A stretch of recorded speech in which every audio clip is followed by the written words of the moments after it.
And now, The Federal Drive with Terry Gerton, sponsored by GEHA. Welcome to The Federal Drive on Federal News Network. It's Wednesday, January 14th. I'm your host, Terry Gerton, and I'm glad you're here. Coming up on this hour of The Federal Drive, a recent VA audit finds major gaps in homeless screening follow-up that puts some veterans at risk of falling through the cracks.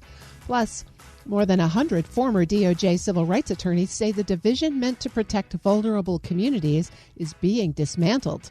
Those stories and much more ahead during this hour of The Federal Drive. We begin with this.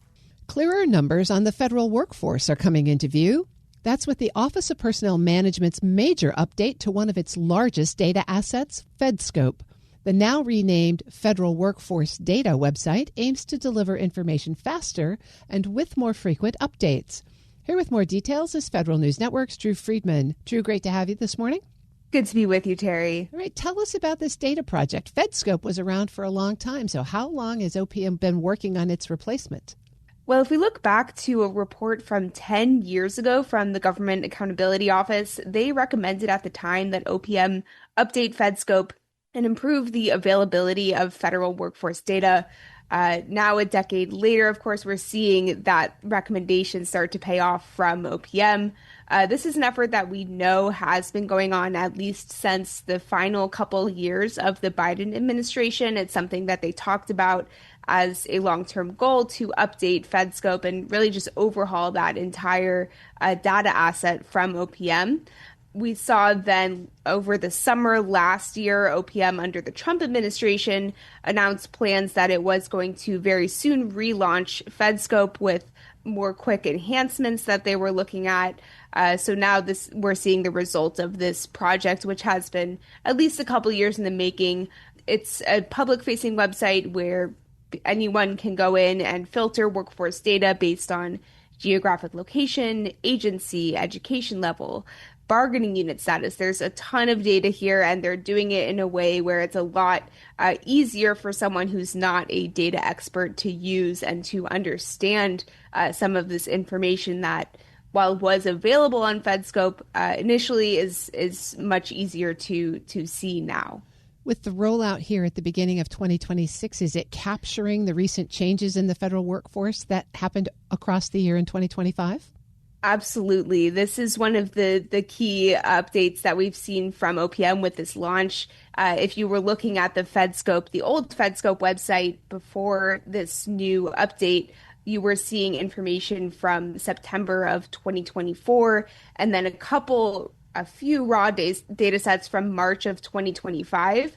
But for a lot of last year, there was some guesswork involved in how many federal employees left the government, just going on OPM's word that, there were this many employees who left, this many who joined.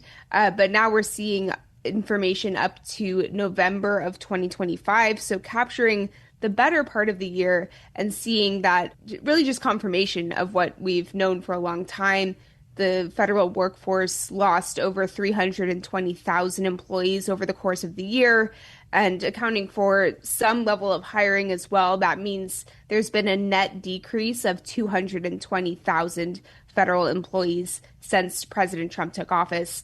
Not necessarily a new number in itself, but seeing that against the historical data on OPM's website now, we're seeing staffing levels at least a decade low. So it's quite significant there. There's also new data on bargaining unit status. What did those numbers show?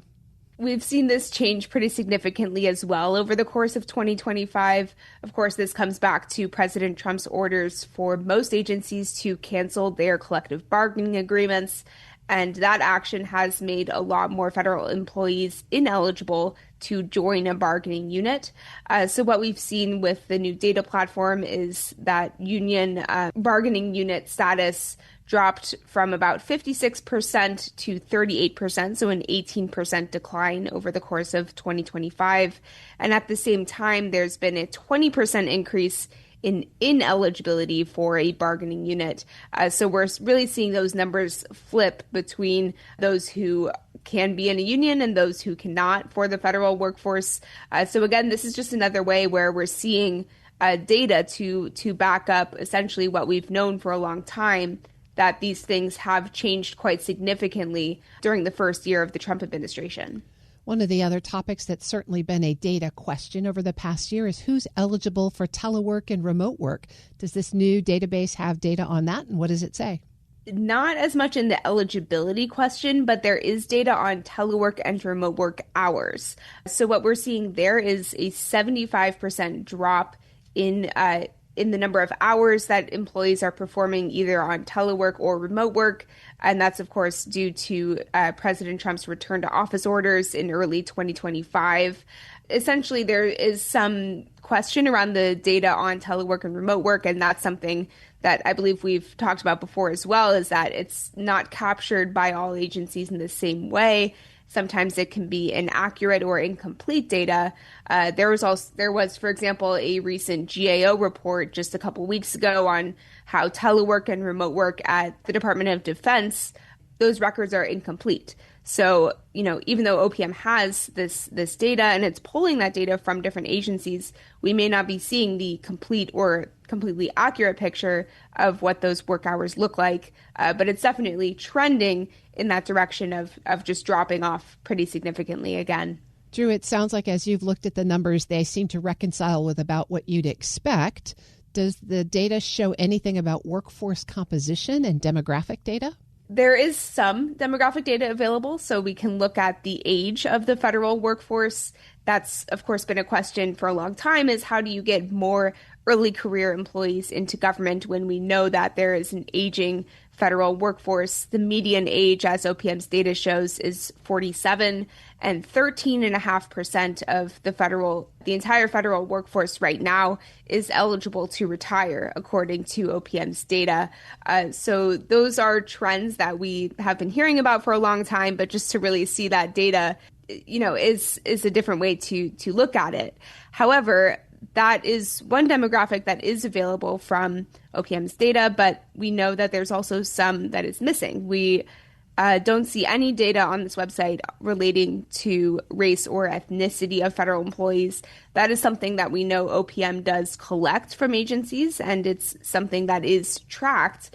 But because there was an executive order from President Trump to essentially eliminate diversity, equity, inclusion, and accessibility, it seems like that demographic data was kind of caught up in that executive order and is not available to the public as of now.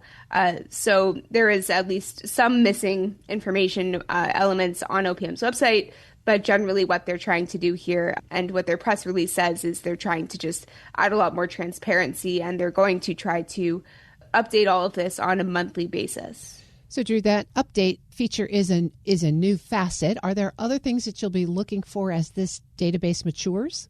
Definitely. There's a lot of ways that you can dig into the data here. You can look at geographic location. You can look at age. So maybe that's a good example to look into. OPM has talked about wanting to hire more early career talent, especially in the technology space. So there will be ways over time as we look at monthly updates to see, how many IT specialists, how many data specialists are joining the federal workforce at what agencies, and compare that against the age of those employees. So it'll be really easy to go back and check, that data on, is OPM or is the Trump administration meeting some of these goals that they have laid out in terms of recruitment and retention. So that's one way that I'll definitely be looking into it.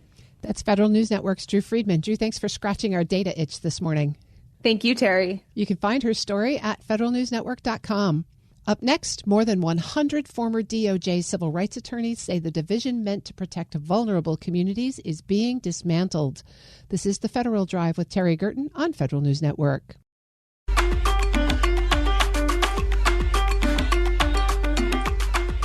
Welcome back to the Federal Drive with Terry Gerton on Federal News Network.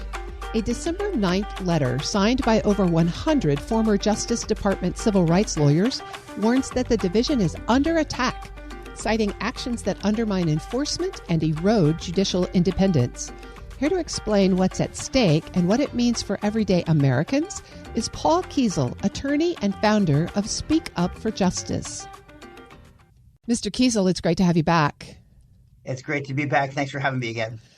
I want to talk about a letter that was released on December 9th. Over 100 former DOJ civil rights attorneys and staff really released an extraordinary warning about the destruction of the Department of Justice's Civil Rights Division. What prompted that letter and why now? Well, I think what prompted the letter was that there have been, over the last now 11 months, close to 5,000 career Department of Justice attorneys who have either resigned or been removed. And it's a reflection that these are individuals that are non-political, they're nonpartisan, they're there to serve justice for our American system, and they have been under assault. And so this is just consistent with that same approach of taking down members of the justice system that don't seem to agree with the administration's policies. The letter walks through a number of very specific constraints. What does this tell you about the state of the organization right now? I will say that they're just expressing their frustration that in trying to do the job that they were hired to do, and many of them, like Liz Oyer, who was the pardon lawyer, left big law and became a federal public defender. And then ultimately, when she resisted providing a gun permit to someone who'd been convicted of domestic violence, was fired for doing her job. And that's really what it's all about. Is this something new, or is this an escalation of a trend that we've been seeing over time? No, I really think it's something new. I mean, this really is an unprecedented experience where you have members of the Department of Justice who are either being fired or resigning over simple policy rules that are within what they're supposed to be doing. They're not outside the box. They're working within the box that's been created for them by the Department of Justice, and yet they're being told to do something else. And their only option is to resign, if not be fired.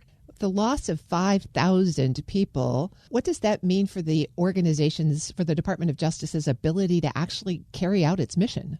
I think probably Todd Blanche's fireside chat he did some months ago, where he acknowledged that they were losing lots of career Department of Justice attorneys and saying that, quote, we are at war, were his words. We're at war, and we need young lawyers who are prepared to lose a lot, but fight.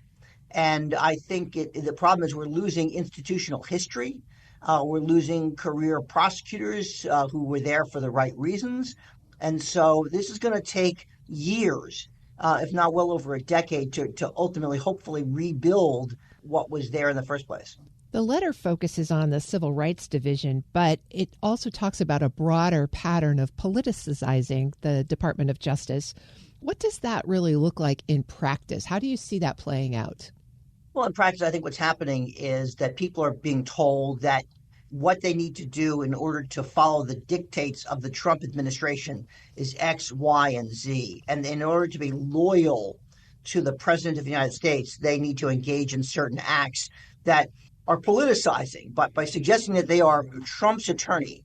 There have been a number of federal judges who've not ruled favorably to the administration, and the president has not been shy about blaming someone that he, quote unquote, appointed and is no longer being loyal to the president. And look, when you take the oath to be a Department of Justice attorney or a judge, you take an oath to the Constitution, not to the president of the United States. I'm speaking with Paul Kiesel. He's the founder of Kiesel Law and of Speak Up for Justice. Speaking of becoming political, we've also seen the resignation of acting U.S. Attorney Helena Haba after the court ruled her appointment unconstitutional. So how does that play out into the bigger picture of the pressure on the Department of Justice and the judiciary that you just mentioned? Alina Haba is a perfect example of where they attempted to bypass congressional approval. So the president can appoint a temporary U.S. attorney in a particular jurisdiction. In this case, it was New Jersey. So Alina Haba was appointed the acting U.S. attorney in New Jersey. Well, the Senate never acted to confirm her appointment, which would mean, in other words, her appointment no longer becomes valid unless. And the unless is there's an escape valve if the judges of the district in which the U.S. attorney overseeing vote to approve and maintain that U.S. attorney, then in fact the U.S. attorney remains in place. Well, the judges, the federal district judges in New Jersey, I believe it's in Essex County in Newark, New Jersey, voted not to maintain Alina Haba as their U.S. attorney. which would essentially mean she's out. She's no longer acting. She has got to be removed from that position. Rather than accept the decision of the fact that the Senate didn't approve and that the judges did not vote for, they challenged the non-appointment of Alina Habba as the U.S. Attorney to the Third Circuit. And ultimately, the Third Circuit said, no good. You cannot be the U.S. Attorney. And ultimately, she packed up her bags and left. But that is just symptomatic of not following the rules that have been laid out constitutionally for the appointment and the confirmation of the U.S. Attorney. That's happened in a number of different jurisdictions around the country, where, in fact, even California, Los Angeles, has the same problem with its U.S. Attorney as happened with Alina Habba. So it's an ongoing story. So when the concerns raised by this letter about the Civil Rights Division specifically and about the Department of Justice more broadly actually come into play, how does it affect everyday Americans? Where do they see it? Where do they feel it? They feel it where you've got indictment of James Comey and the indictment of Letitia James, where the U.S. Attorney wouldn't actually indict, but ultimately a non-criminal lawyer was appointed by the president to assume the role of the U.S. Attorney, Liz Halligan, as I believe her name, and ultimately, bypassing the rules, she got an indictment. A grand jury, arguably, indicted the two of them, and that's what plays out. All of us as Americans are at risk if we're not following the rules that are in place. Every American's safety, every American's security is at risk when you begin to politicize the judiciary.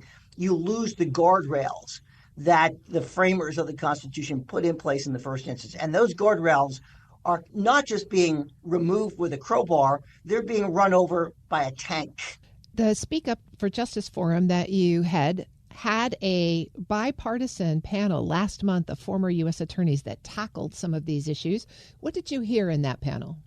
I heard concern. A broad concern of very respected, very well-regarded lawyers expressing the concerns they have about where our country is going when you're politicizing the Department of Justice, when you're removing the guardrails of our democracy. There's real fear. Now, having said that, I'll say that Governor Christie, when I said, are you worried about American democracy when these things are happening? And he pushed back and he said, no, I'm not worried. This obviously is not a good situation, but our democracy is flexible. Our democracy has survived other challenges in the past, whether it was Leo McCarthy or the civil rights movement of the 60s. We've survived those times. And he was optimistic, which makes me more comfortable knowing that optimism exists, because I don't want to be fear-mongering, but I want the country to realize the risks we have as a nation when we begin to engage in these sorts of activities. In that spirit of optimism, then, what do you think needs to happen inside the Department of Justice and perhaps beyond to restore trust and protect civil rights enforcement? I'm going to say in some ways it's up to Congress and up to the courts. We need to push back on the administration's consistent attempt to broaden the margins of what the president of the United States is actually permitted to do, whether it is going into a sovereign nation. None of us who are aware of what's going on in Venezuela were comfortable with President Maduro. Hugo Chavez took down the justice system. A program we did several months ago had federal judge Javi Saldivia, who fled Venezuela under fear of assassination or imprisonment or assassination because of what was happening to the judicial system in Venezuela. So when you have our president bypassing Congress and simply going down to a sovereign nation and kidnapping or doing a rendition of a leader of another country, those are the kinds of guardrails that are built in that should not be happening in this country today. And we as a people need to react to it quickly, because the consequences can be dire and they can happen very fast. Does your spirit of optimism extend to congressional action on this matter then? Well, it does. I mean, look, when you have Marjorie Taylor Greene, who had been a staunch ally of President Trump, who was kind of vicious in the way she approached members of Congress and members of the judiciary, when she's called Marjorie Trader Greene and she decides not to run again, her whole attitude has shifted. And so I'm hoping that other members, elected members who remain in Congress, realize that we're at risk nationally and internationally in losing our democracy. They'll push back. And maybe what's just happened to Maduro will be that process because he bypasses Congress and the Senate. I don't know where that circuit breaker gets tripped, but I'm hopeful. If there's members of Congress listening to this conversation, now is the time. We don't have any more time to waste to demonstrate the three tripartite measures of government that we have in this country. The legislative branch, the executive branch, and the judicial branch need to act to protect our country. I've been speaking with Paul Kiesel. He's the founder of Kiesel Law and of Speak Up for Justice. Thank you so much for joining me and bringing this issue up for our attention. Thanks for having me back. Appreciate it. We'll post this interview at federalnewsnetwork.com/Federal Drive. Subscribe to the Federal Drive wherever you get your podcasts. Still to come, who's getting Medicare-funded residency slots and why equity still lags? But first, a recent VA audit finds major gaps in homeless screening follow-up that puts some veterans at risk of falling through the cracks. You're listening to the Federal Drive with Terry Gerton on Federal News Network.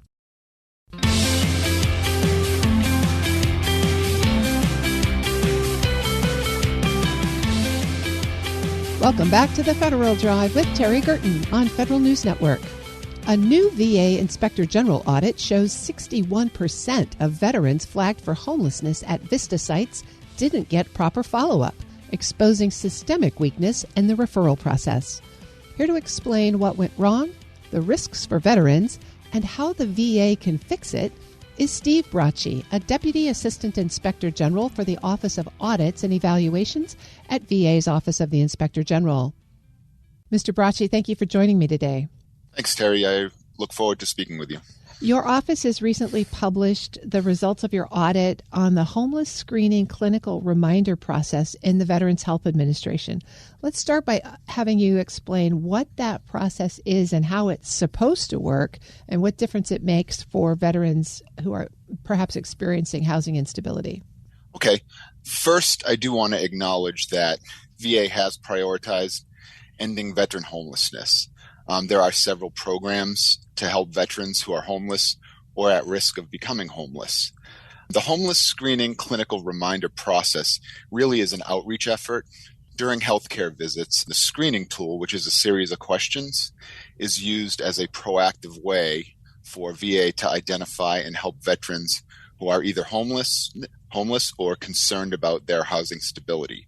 And this is really important because veterans may be unaware of the programs and assistance VA has to offer, or they might be reluctant to ask for help. So the screening tool prompts clinical staff to ask veterans if they have any housing concerns that they want help with. This then allows the clinician to make a referral to a social worker who can then connect with the veteran to discuss options and provide them with the assistance they need. This is really important because it can have a major impact on veterans' housing stability and their overall health and well-being. And VHA has established a target time frame for that follow-up, right? Will you walk us through that? Yeah, they're supposed to act on when a veteran says they want help. They're supposed to acknowledge that and act on it within 7 days. But the goal is to actually resolve and have a conversation with the veteran within 30 days. But of course, they recognize that it's important to do it as quickly as possible. And so I guess the big finding as you did your audit was that in cases where the medical centers used both VISTA and the Oracle Health System, almost 61% of veterans didn't receive appropriate follow-up. What exactly is going wrong there? Yeah, so first I want to clarify the 61%. That only refers to the veterans we were able to review at the VISTA sites. The issues we saw at the Oracle sites were more focused on the lack of reliable data, which prevented our team and actually prevents VA from being able to review veterans' cases and make sure that they're being followed up on. So the 61% does refer to the VISTA sites. I just wanted to make that clear. But to answer your question about what went wrong, there were two key breakdowns that we saw in the process. First, the staff that screened the veterans, the clinicians, did not always refer veterans to social workers. Facilities have different ways of doing this, and the processes varied across the sites we reviewed.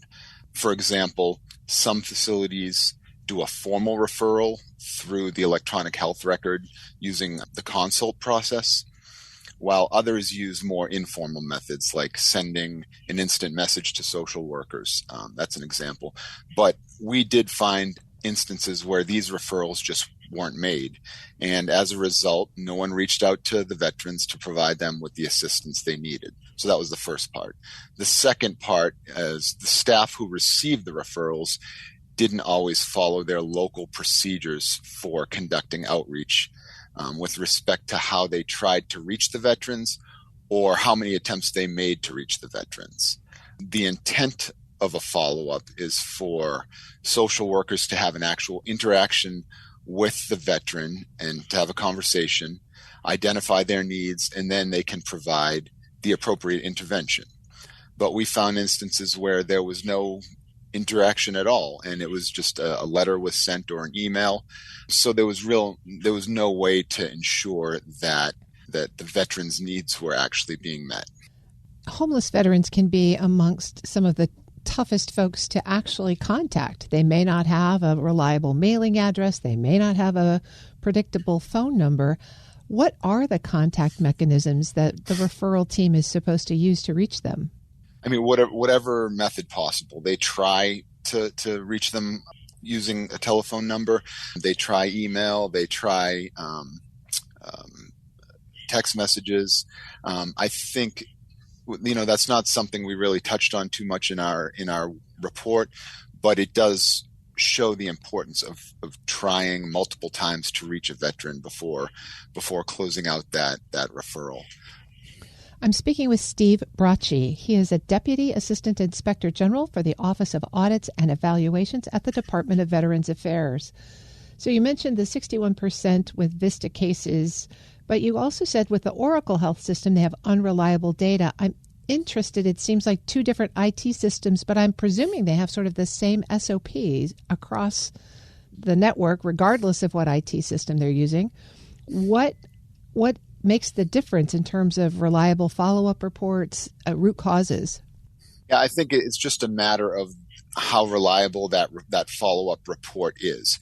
We found with the VISTA sites that the report was accurate as far as identifying the actual veterans who screened positive and wanted help.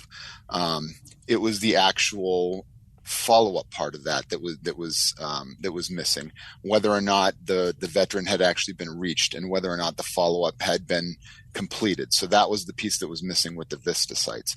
With the Oracle sites, we just found that it wasn't accurate at all. The actual report was somewhat unusable with identifying whether or not veterans had actually screened positive and then any sort of follow-up had been done. So that was the distinction there. So you've got really two fundamentally different systemic problems. Talk us through your recommendations. How do you want VA to tackle this issue? That's a challenge for VA is when you have two systems, anytime you have IT systems and there need to be updates, that is a challenge. I think it's just a matter of doing what they need to do to make sure that the systems are accurately capturing the data and reporting the veterans who need help so that follow-up can be taken. How did VA respond to these recommendations, and who's responsible for fixing the problem? Yeah, I do want to acknowledge that VA concurred with our recommendations, and they developed a responsive action plan for each one. So that's important. Carrying out the action plans will require significant effort because we are dealing with, not only are we dealing with two different systems, but we're dealing with many VA medical facilities, and each facility can do things a little bit differently. So identifying what works and taking steps to standardize that process across the system will take some effort. So that's an important piece.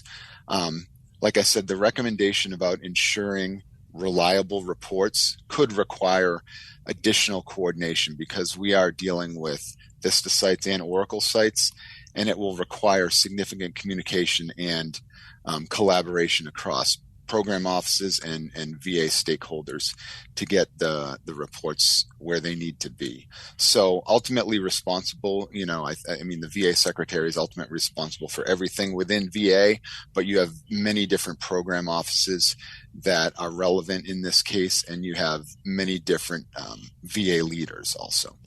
Does VA have, say, a task force lead for this project? Not that I'm aware of. Let's assume that they figure out how they're going to orchestrate all of those different pieces that need to respond to this. What do you want veterans to know about how this might change their interaction or their service when they're screened for homelessness or housing insecurity? I want veterans to know that they can expect to see improvements to the process. That's why the OIG is so important, is our oversight focuses on topics and programs and services that are important to veterans. Our team does a really good job. When we conduct an audit, our team does a really good job communicating with the different program offices and with VA leadership throughout the project. So when our report is issued, it doesn't come as a surprise. So that communication, I think, is really important, and it gives VA the opportunity to start making improvements and corrective actions immediately. And we've found that is the case, that they take those meetings and they take our findings and our recommendations seriously. So I want veterans to know that. And, I think VA, as part of their response to our report, they have planned corrective actions that should be implemented by August of 2026. So if they follow through and they take action and they complete those plans, then veterans will see improvements to this process. I've been speaking with Steve Bracci. He's a Deputy Assistant Inspector General for the Office of Audits and Evaluation at the Department of Veterans Affairs. This is such an important issue. Thanks for sharing your work with us. Thank you, Terry. We'll post this interview and a link to the report at federalnewsnetwork.com/Federal Drive. Subscribe to the Federal Drive wherever you get your podcasts. Still to come, who's getting Medicare-funded residency slots and why equity still lags. This is the Federal Drive with Terry Gerton on Federal News Network.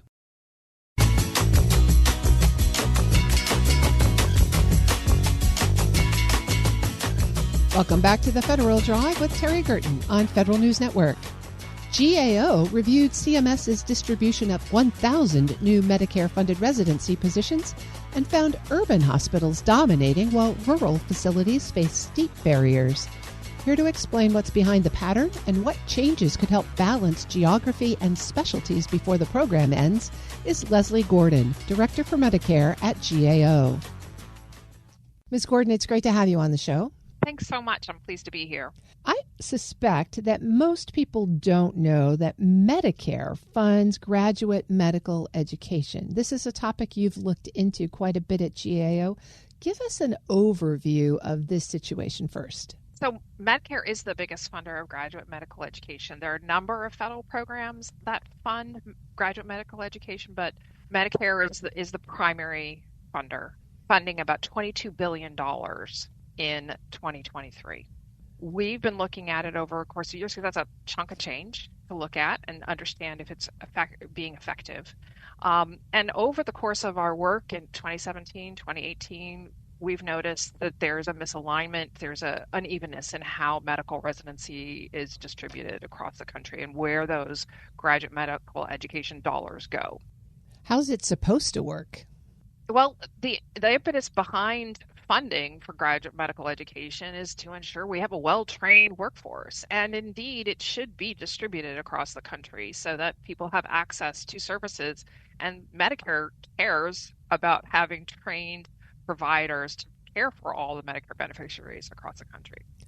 So the Consolidated Appropriations Act of 2021, if we can take our minds back that far, put in some provisions maybe to try to address this misallocation of graduate medical education, and you've just published a report on that. Tell us about what you found in terms of the first 3 years of this program. Right. Our report is an interim report. The Consolidated Appropriations Act of 21 funded 1,000 new residency positions.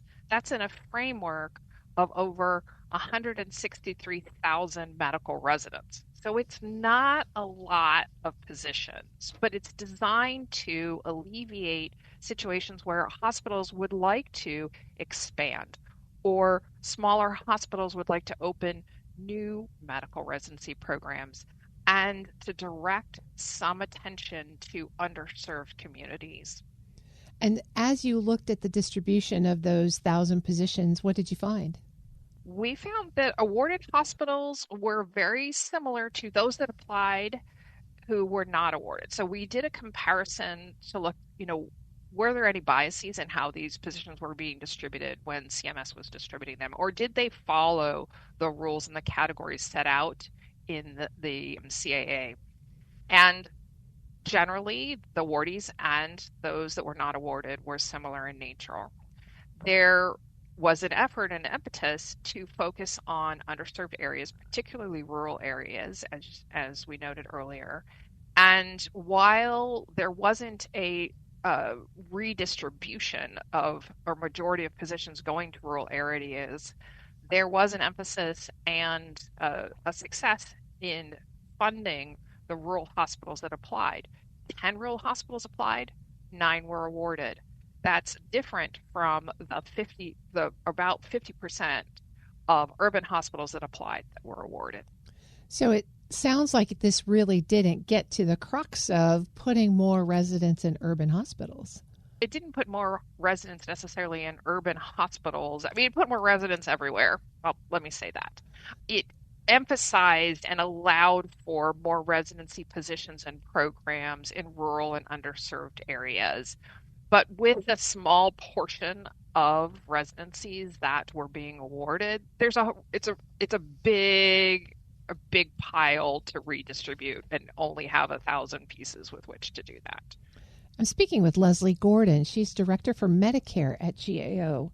Are there particular issues that the smaller or rural hospitals faced in terms of applying for this program or really making the best use of the resources that could potentially be available? Yes, in the course of our work, we talk to representatives from hospitals in all kinds of areas, including rural hospitals. We talked to some hospitals and we talked to hospital associations. We heard that CMS's use of the health professional shortage area as the primary criterion for distributing and allocating prioritization of who would be awarded got in the way for some smaller communities. And those that might be training in rural areas or be serving rural residents that traveled out of their local area to seek care.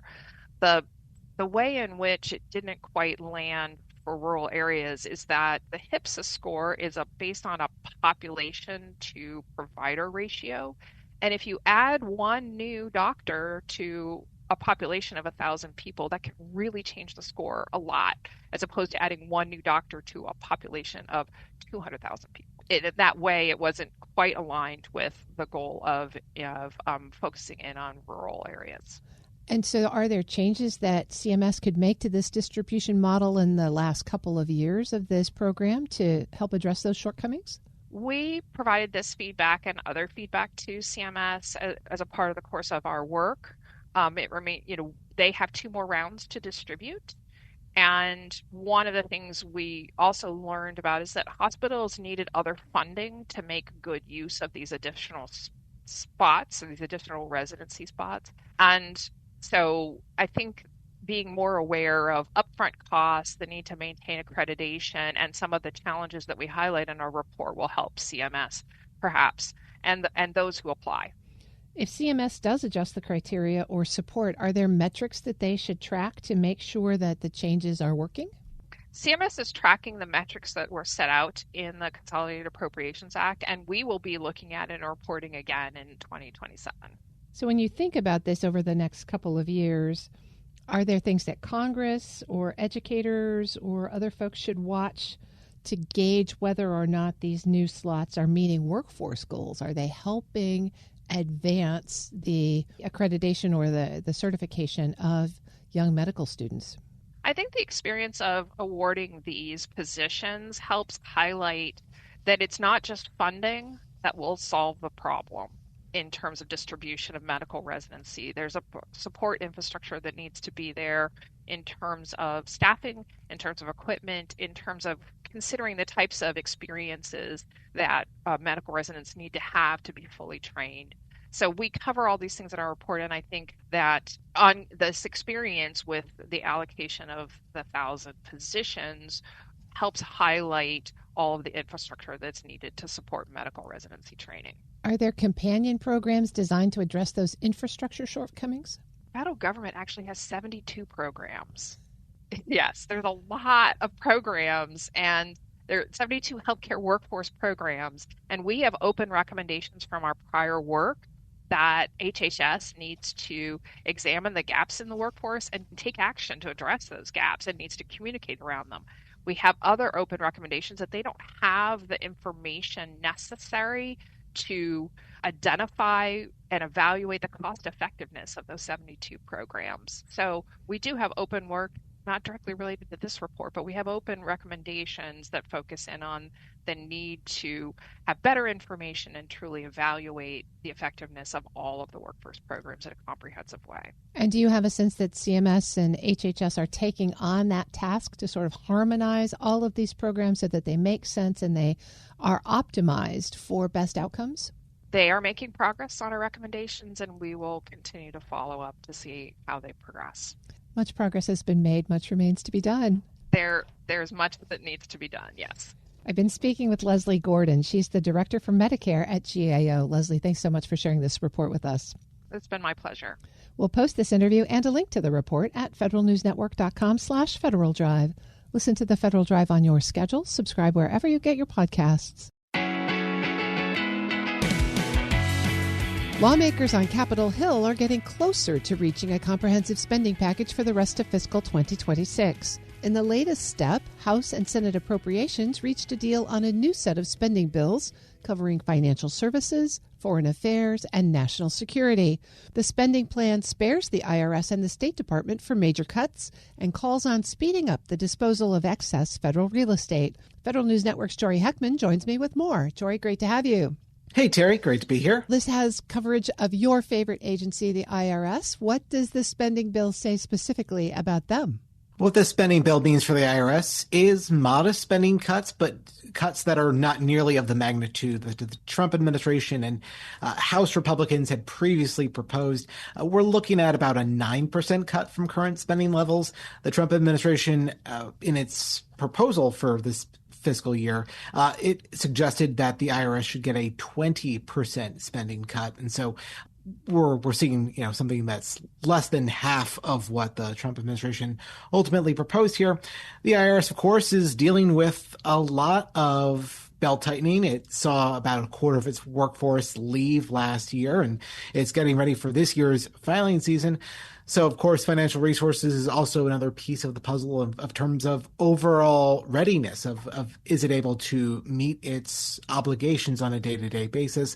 And it's worth pointing out that big picture, the IRS is getting that cut, but the money's getting moved around here. The IRS would see its spending on taxpayer services, the public-facing stuff that you or I depend on to get questions answered from the IRS. That bucket of money goes up. They would spend about $3 billion on taxpayer services. IRS enforcement, the calls you don't want to get from the IRS, that bucket of money is going down. That's about $5 billion, and that's about a $400 million plus cut from enforcement operations.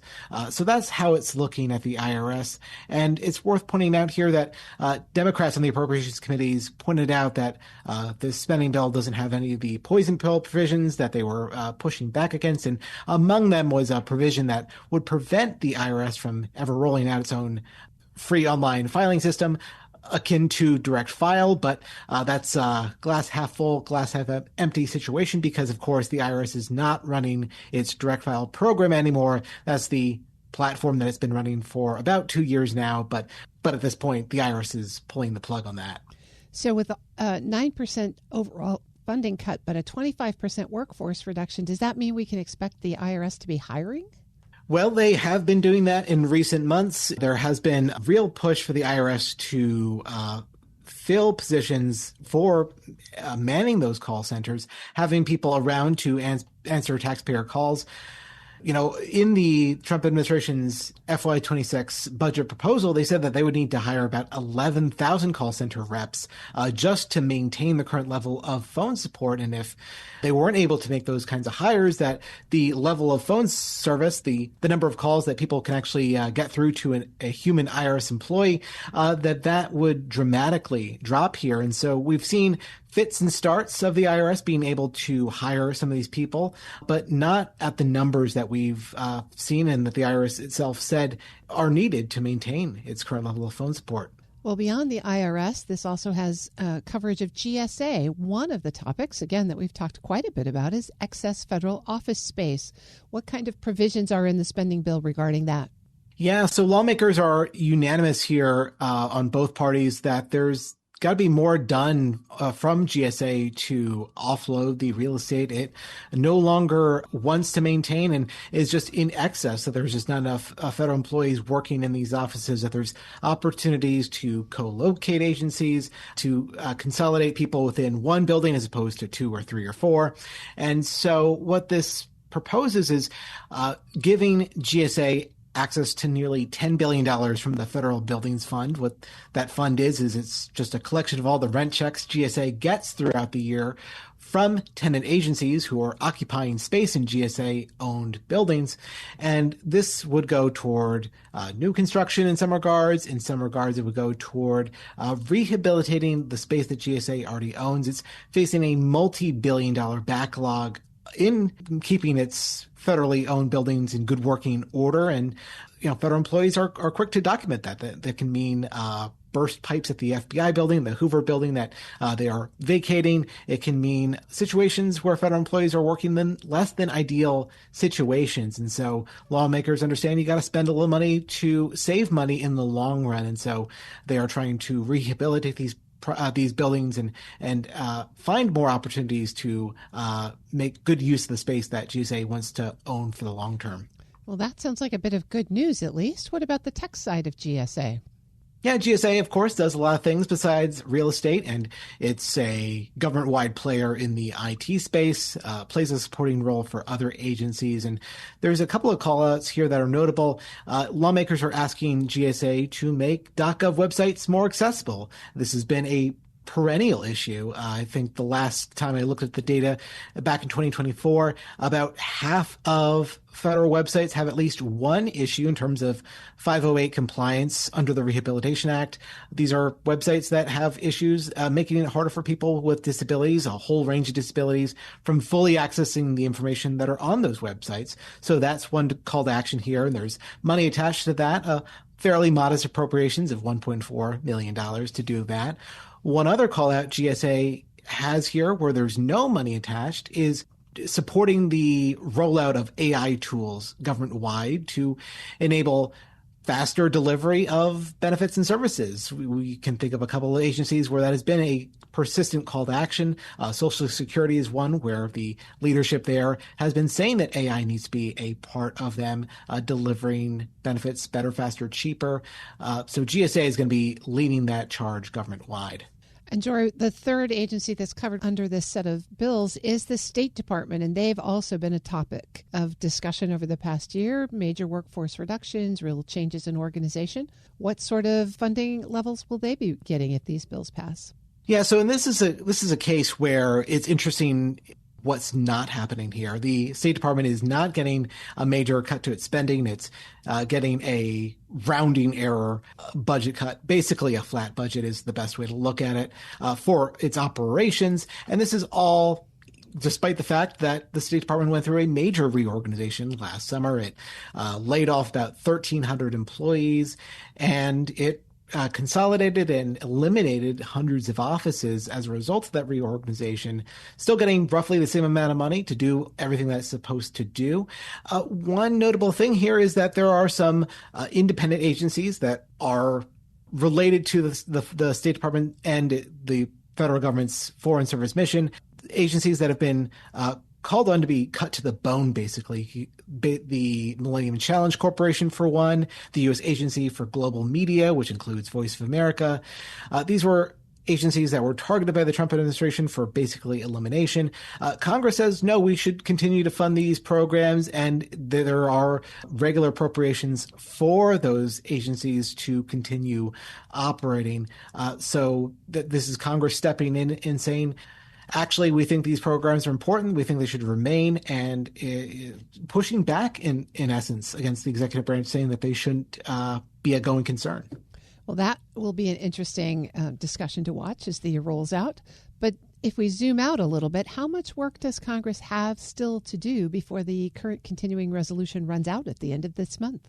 Given the date on the calendar, still quite a bit to do before the end of the month. Roughly, not quite halfway to its goal of getting all 12 of these appropriations bills passed by the House and Senate. We saw recently that the House did pass the last minibus 3-bill package that covered commerce, justice, the Environmental Protection Agency, Interior Department. That now heads to the Senate. This current round of spending bills still needs to go through the House and Senate. And then there are still other bills that we are waiting to see make it out of the appropriations committees. So still quite a bit of work here. And so we may need to see yet another CR, another kick down the road of the proverbial can here. So more to come, but that's where things currently stand. That's Federal News Network's Jory Heckman. Jory, thanks for the update. Thanks, Terry. You can find his story at federalnewsnetwork.com. The Federal Drive with Terry Gerton is produced by Eric White and Michelle Sandiford. Our web editors are Daisy Thornton and Stephanie Wright. For the latest updates, stay with federalnewsnetwork.com or follow us on Facebook, YouTube, and LinkedIn. I'm Terry Gerton. Thanks for listening.